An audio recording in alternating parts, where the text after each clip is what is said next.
ହଁ ତୁମ ବାଟରେ କିଏ ଆଇଲ ବୋଧେ କିଏ ଆଇଲ? ବୁଟୁ ବୁଟୁ ମୁଁ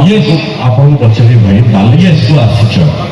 ବାଲେଶ୍ୱରର ସବୁଠୁ ଭଲ ଜିନିଷ କୋଉଟା ଯୋଉଟା ଗୁଡୁକୁ ସବୁବେଳେ ଇମ୍ପ୍ରେସ କରେ ତା ବିଷୟରେ ଟିକେ କୁହ ଆଉ ବାଲେଶ୍ୱରରେ କୋଉ ସିନେମା ତମର ଯାହାକୁ ବାଲେଶ୍ୱର ସବୁବେଳେ ସବୁଠୁ ଅଧିକ ଭଲ ପାଇବା ଦେଇ ଆସିଛି ବହୁତ ଗୁଡାଏ ସିନେମା ଅଛି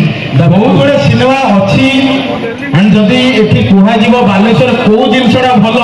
ତମର ସେଇଟା ହଉଛି ମୋର ସ୍ପେଶିଆଲି ଯଦି ମୁଁ କହିବି ମୋର କୋଉଟା ଭଲ ସେଇଟା ହଉଛି ଲୋକମାନଙ୍କର ଭଲ ପାଇବା। ଆହା এইটা যেতবে মিলে না আহা এইটিকে টচ করে ডাইরেক্ট ସେଇଟା ହୃଦୟ ପାଇଁ ଆଉ ପେଟ ପାଇଁ পেট পাই বালেশ্বর সবু খাଇବା বঢ়িয়া যেমতি କିଛି ବାରି ହବନି ଖାସ କରିକି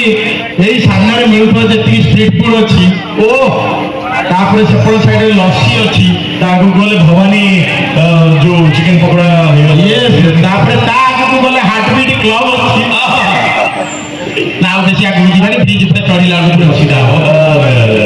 ଆଚ୍ଛା ତମକୁ କେମିତି ଲାଗୁଛି ଶୁଭମ ମାନେ ତମେ ତ ବାଲେଶ୍ୱର ଆସିଛ କୋଉଠି ଯାଇକି ଖାଇଛ ଫୁଡ ବ୍ଲଗ କରିଛ ନିଜ ଘର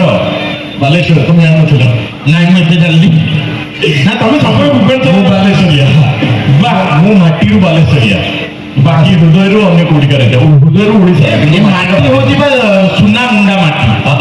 ଏଇଠି କେତେ ଲୋକ ବାହାରିଲାଣି ତା ଠିକ ଠିକଣା ନାହିଁ। ଆଚ୍ଛା ସୋନାଲି ତମକୁ କେମିତି ଲାଗୁଛି ଆଜି ଆସିକି? ଡର ଲାଗୁଛି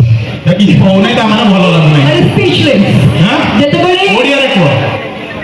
ଯେତେବେଳେ ଏଇଠି ଗୁଡୁଙ୍କ ଭଳି ଏଇଠି ଆକ୍ଟର କମେଡିଆନ ଷ୍ଟେଜ ଉପରେ ଆଙ୍କରିଂ କରିବା ଷ୍ଟାର୍ଟ କରିଦେଇଛନ୍ତି ତାଙ୍କ ସହିତ ଆମର ସେଲିବ୍ରିଟି ଆଙ୍କର ଶୁଭମ ଅଛନ୍ତି ତାଙ୍କ ଆଗରେ